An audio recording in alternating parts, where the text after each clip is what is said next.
Oftentimes, what I hear from orthopedic practice owners is we're doing all the right things. We're running ads, we're showing up online, we're spending money on digital advertising, and yet we have OR blocks that aren't full, our calendars are empty, we're not seeing new patients, and we're wondering where's all the money going? A recent study that I read stated that specifically for orthopedic practices, 92.8% of their budget is spent in some digital capacity. And yet it's only delivering just over 18% of their patient load. Whereas spending the other 8% of their budget on a referral liaison that helped to build referral relationships and partnerships delivered almost 43% of their new patients.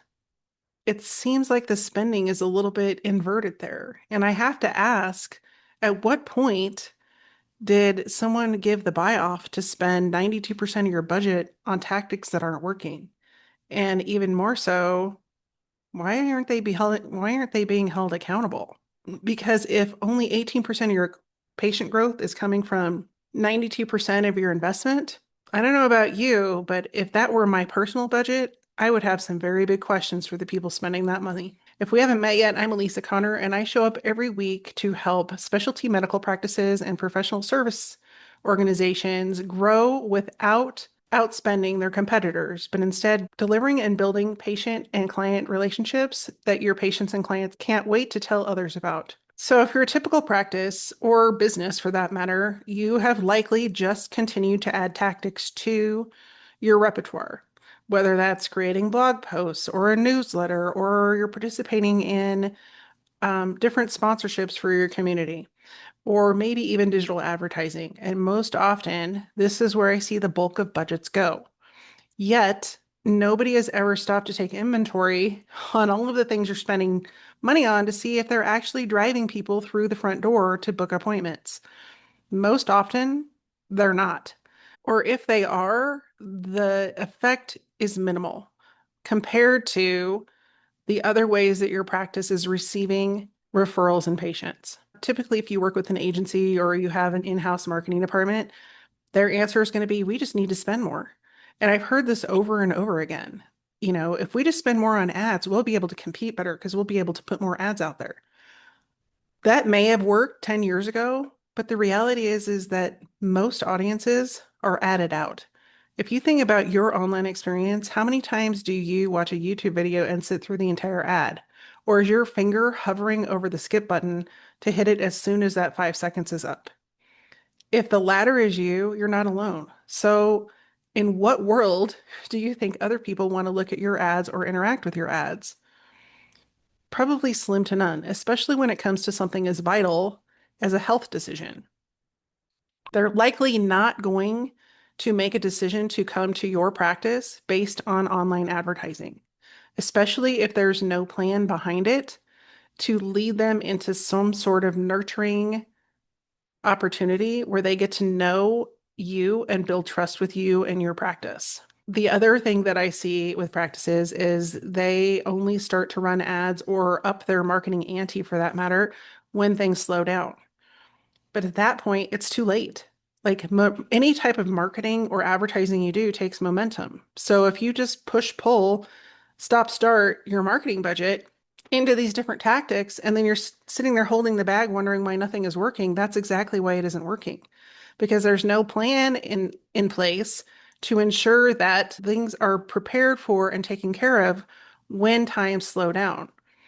If you aren't actively filling your lead generation cup, you can't be surprised when your calendar is empty or the OR is empty.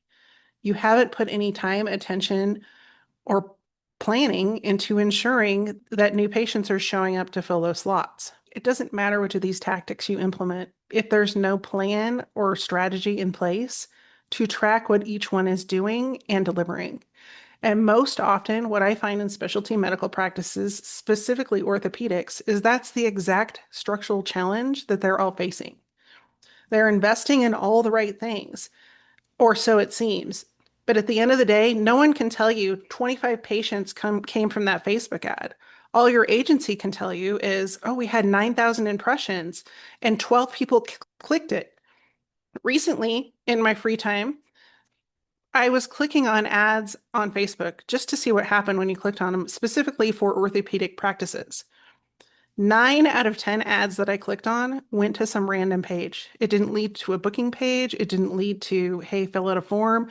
It didn't lead to anything that was going to bring somebody into my marketing funnel and give me the ability to stay in contact with them longer down the line, which tells me the people that are running their ads are just trying to put their name and face in front of people with no plan in place of what to do once they get their attention.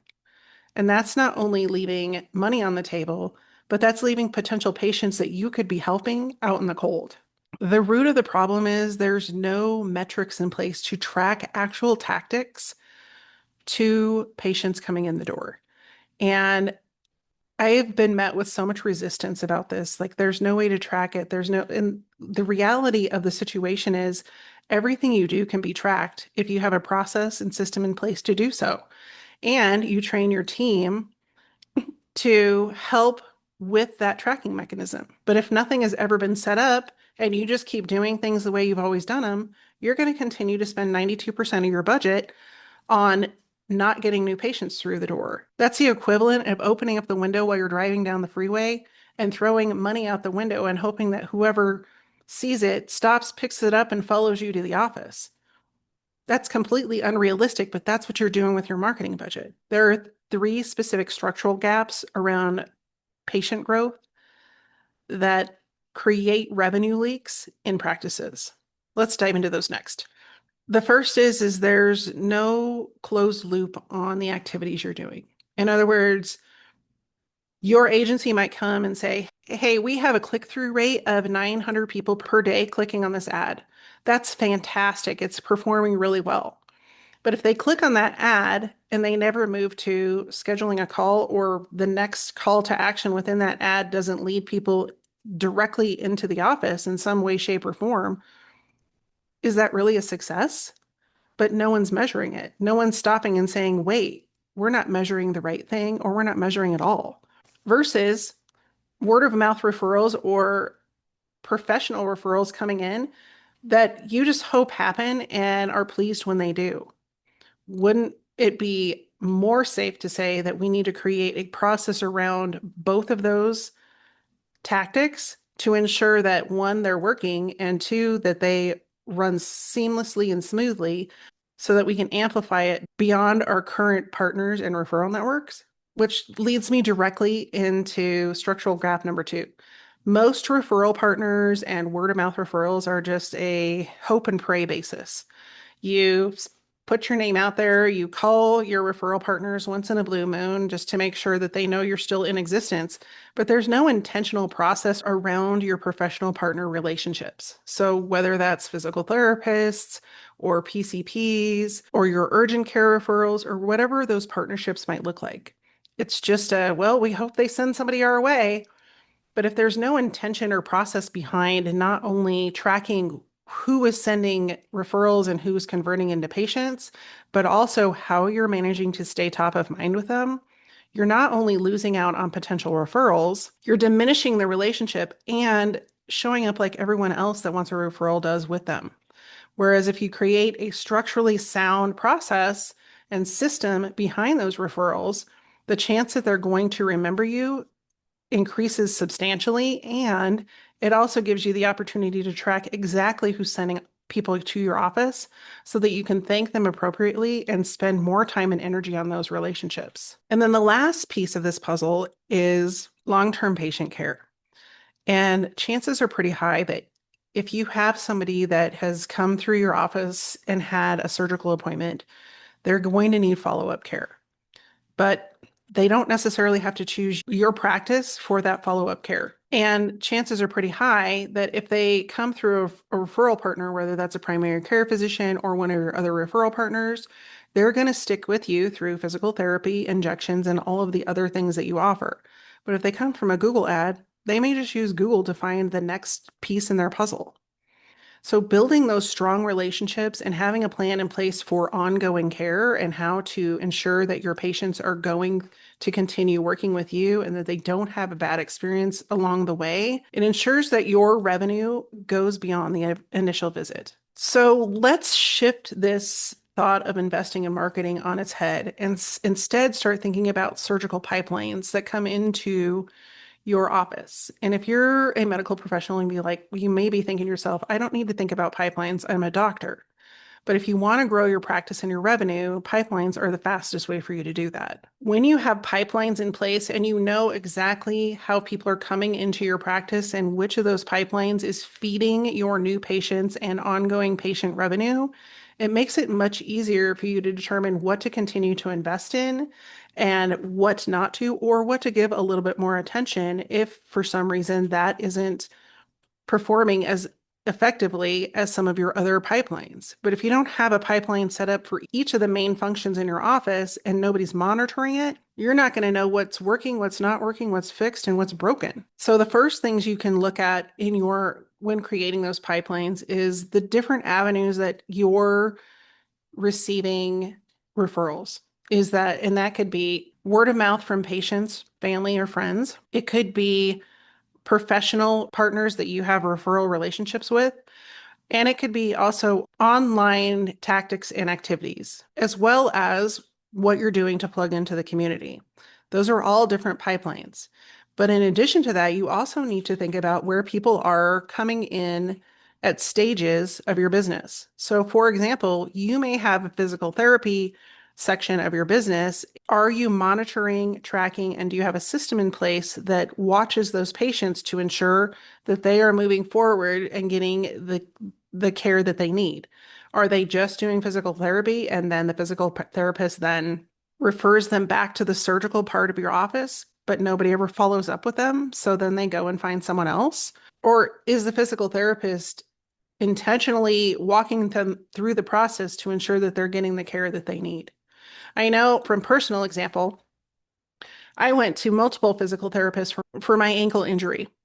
And at the end of the day, I had to go to my primary care physician after going to those physical therapists because none of them referred me directly to a surgeon or even mentioned surgery to me. Then I went to my primary care and I had to pretty much argue with them to get to see an orthopedic surgeon. That primary care doctor sent me a referral to somebody I didn't even end up going with. And that's how a lot of the stories behind these videos start, is my own personal experience. I was tired of feeling like a number by my primary care physician, by the physical therapist, and by the first orthopedic practice I went to. There's a lot of room for improvement here. And the biggest challenge for each of those offices was not having a process in place that made me feel as a patient that I was important to their practice and as though I was valued by their practice. I'm not saying cut off all your advertising, but I'm saying if you don't have the structure in place for these systems that are generating revenue, whether that's a liaison that's working with your current referral partners, or it's tracking what ads are working and why they're working and how they are delivering new patients to your schedule, there are two critical components to growing your practice. The first is focusing on the experience of your patients and ensuring that there are processes and structures in place that help them move through your organization. And the second is measuring the things that you are doing to generate leads to ensure that the investment you're making is actually worthwhile in the end.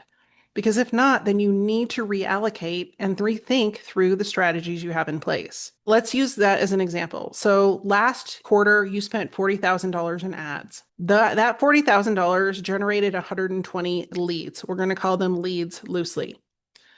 Of those leads, only 34 of them booked consultations, meaning initial consultations. So if you had 120 leads come in from that investment, the average percentage of people that will convert on cold advertising on the high end is 20%, which means you likely had 24 people come through the door and book an initial consultation. Well, from that 24, the conversion rate is probably around 30% on average. So that's a total of 8 patients and 8 surgical cases, meaning that your conversion rate on that $40,000 that you spent was $5,000 per patient. If you're okay with those numbers, then by all means, you should keep spending that money versus the investment into a referral partnership liaison. The budget allocation for that is about $12,000. That $12,000 in the quarter generated 67 new potential patients. Of those 67 potential patients, because they're warm leads, they converted at a much higher rate. 41 of those people likely booked a consultation, an initial consultation. Of that initial consultation, because again, they're known leads, they've already talked to one of your other partners about their condition, the likelihood that almost half of those or more than half of those convert into actual surgical cases is very high. So we'll use the number of 22. 22 of those people turned into surgical cases. So for that $12,000 investment, the cost per surgical case is only $545 versus $5,000. Which of those two tactics is generating more leads and revenue for your business? Obviously, it's number two. Now, am I saying give up all your advertising? No, I'm not. Advertising has a place. It's also best practice for you to measure and understand what you're investing in. Now, if you tune into these episodes every week, then you're very aware that I usually give you an action plan, and this week is no different. This week's action plan is to take control of your spending. Number one is to evaluate where and which tactics you are spending your revenue on. And if you don't know this, your marketing team should be able to pull this information for you within a matter of 48 hours or less. If they cannot do that, then you know there is a problem.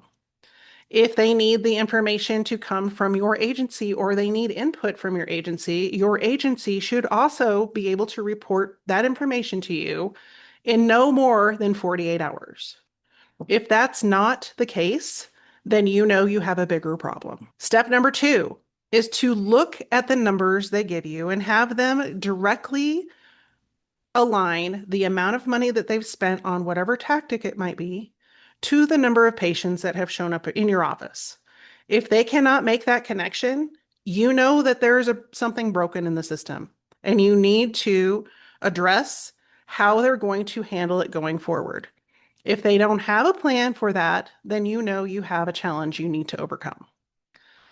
And the third piece of your homework is to look at your referral partner liaison and ask them these same questions.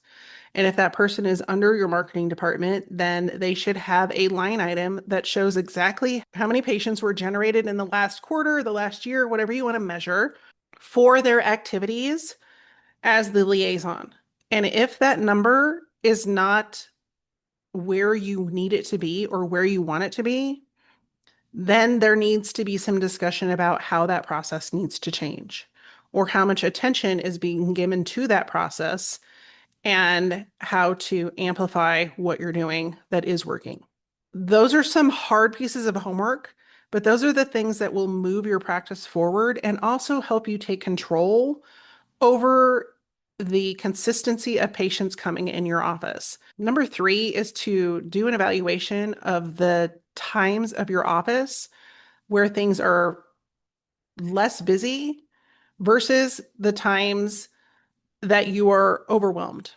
And you're going to find really quickly that there's consistency if you do this over maybe 1 to 3 years and you compare those dates. You're going to see that there's a consistent pattern for when things slow down and when things speed up. Maybe you're aware of this, but maybe you're not. And if you are aware of it, then I would beckon you to look at what you're doing the 90 days before the slowdown. Because if you're waiting to the last minute to run ads or beef up relationships with your partners to the last minute, then there's no wonder that you have gaps in your schedule and your OR is empty because everything takes time to gain momentum. So that gives you a pretty clear roadmap of where you need to focus. If you have slow periods, you need to look back 3 months prior to that and see what was happening, where you were investing your time, energy, and money into your marketing and advertising. If you don't know how to even start or what questions to ask of your marketing team, your marketing agency, or where you're getting your patients, I have good news for you. That's the exact reason I created the revenue leak assessment.